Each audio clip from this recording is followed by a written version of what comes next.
Indonesia merupakan pusat asal-usul atau center of origin beberapa spesies genus Myristica. Sumber daya genetik pala di Indonesia berada di Kepulauan Maluku, Maluku Utara, dan Papua. Beragam jenis pala ada di Indonesia, seperti pulinya ada yang berwarna merah, ada yang berwarna putih, ukuran buahnya ada yang besar, juga ada yang kecil, bentuk buahnya ada yang bulat, juga ada yang lonjong, dan permukaan buahnya ada yang mulus, juga ada yang berbintik, dan beragam jenis pala lainnya. Pala termasuk famili Myristicaceae yang terdiri dari 20 genus. Keberadaannya tersebar di daerah tropis. Genus Myristica merupakan yang paling terkenal, memiliki 150 spesies. Baru 2 spesies Myristica yang memiliki nilai ekonomi tinggi dan banyak dibudidayakan, yaitu Myristica praganhaut dari Maluku dan Myristica argentea wab dari Kabupaten Pakpak, Provinsi Papua Barat. Myristica argentea wab disebut juga pala Papua atau pala nagari. Ciri khas pala Papua adalah bagian bawah daunnya berwarna perak atau latinnya disebut argentum. Bentuk buah lonjong, besar dan berbintik-bintik. Rasa daging buahnya tidak sepat, cocok untuk bahan makanan dan minuman. Komponen utama biji adalah trimyristin sebesar 80%. Banyak digunakan untuk bahan baku kosmetik pemutih kulit, sampo, sabun, deterjen, lipstik, dan lain-lain. Kandungan minyak aslinya pada biji sangat rendah, hanya sebesar 3%. Selain Kabupaten Pakpak, pala Papua juga dibudidayakan di Kabupaten Kaimana, Papua Barat.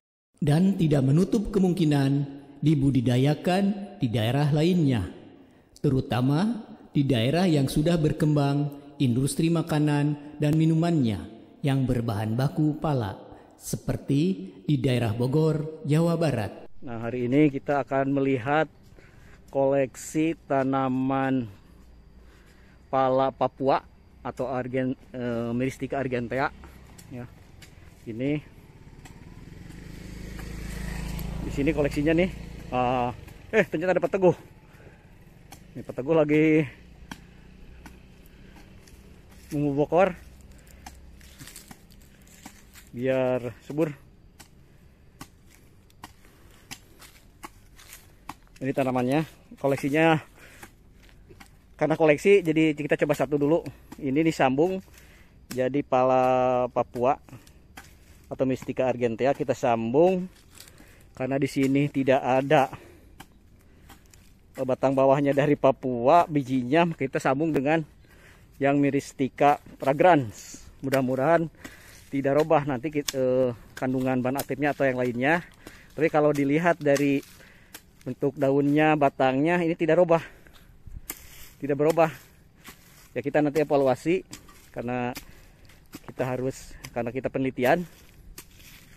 Jadi kita evaluasi nanti. Nah, ini ditanam di daerah, kita coba tanam di daerah Jawa Barat. Bagaimana hasilnya?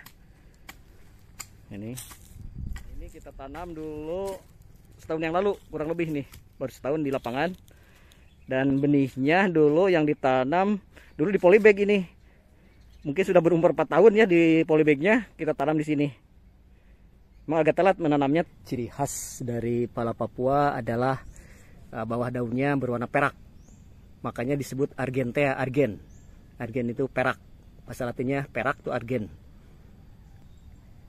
Ini udah berbunga, mudah-mudahan bisa berbuah. Ya sampai bawah nih berbunganya. Ini sampai dekat tanah itu berbunga. Ya nih, kecil, masih kecil, tapi udah lebat bunganya ini. Ini bunga juga. Nih, ya, ini bunganya banyak. Ini juga. Nah ini bunganya agak lain dengan bunga dari yang pala Banda. Ini agak lonjong ya. Nah ini bunganya. nggak lonjong ya. Ini setiap cabang hampir berbunga ya. Ini juga.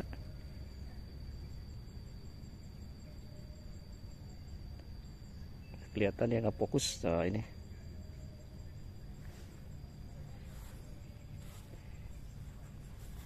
Lebat sekali nih bunganya.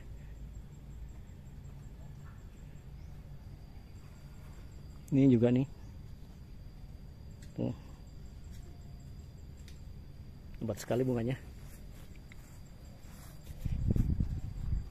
Walaupun tanamannya masih kecil ini. Nih.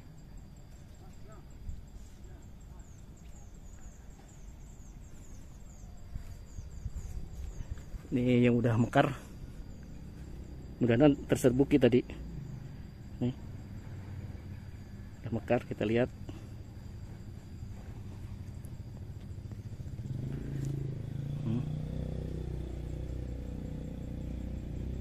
Ini udah mekar, udah terbuka ya.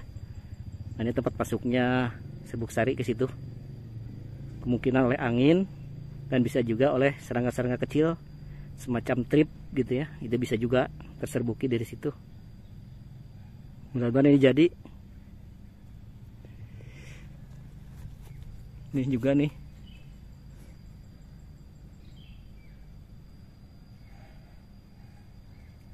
Nah, nih. Untuk bunganya lonjong ya, lebih lonjong dibandingkan dengan yang Myristicra fragrans atau kepala banda. Juga. Ini juga.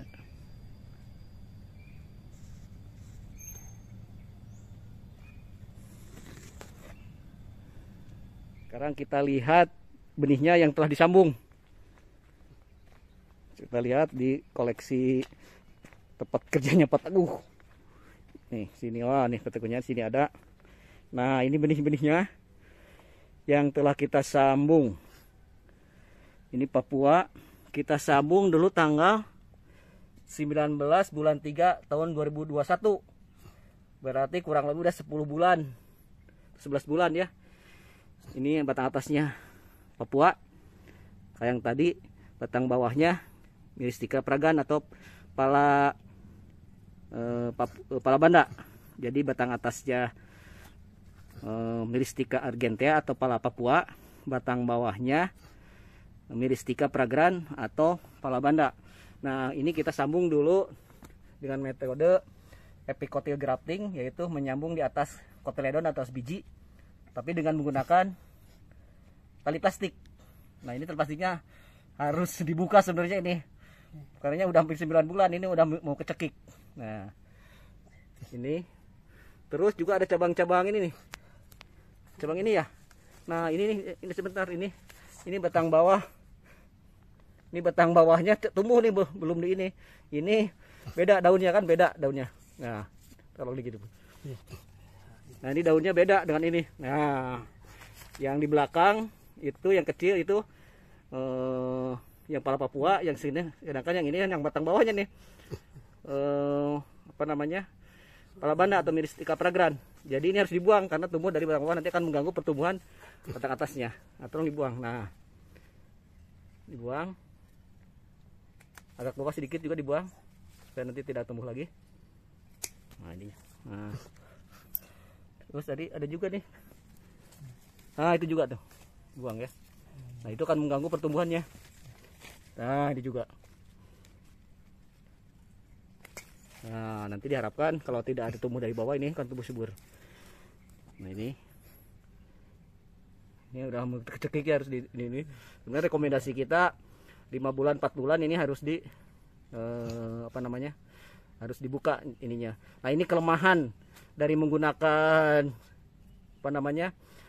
Pengikat dari plastik itu begini ya, tercekik. Tapi kalau kita menggunakan penjepit apa namanya, clip grafting, penjepit plastik, itu dia akan terbuka sendiri nanti. Kalau batangnya membesar, clip graftingnya akan jatuh. Ini yang pakai ini Bang.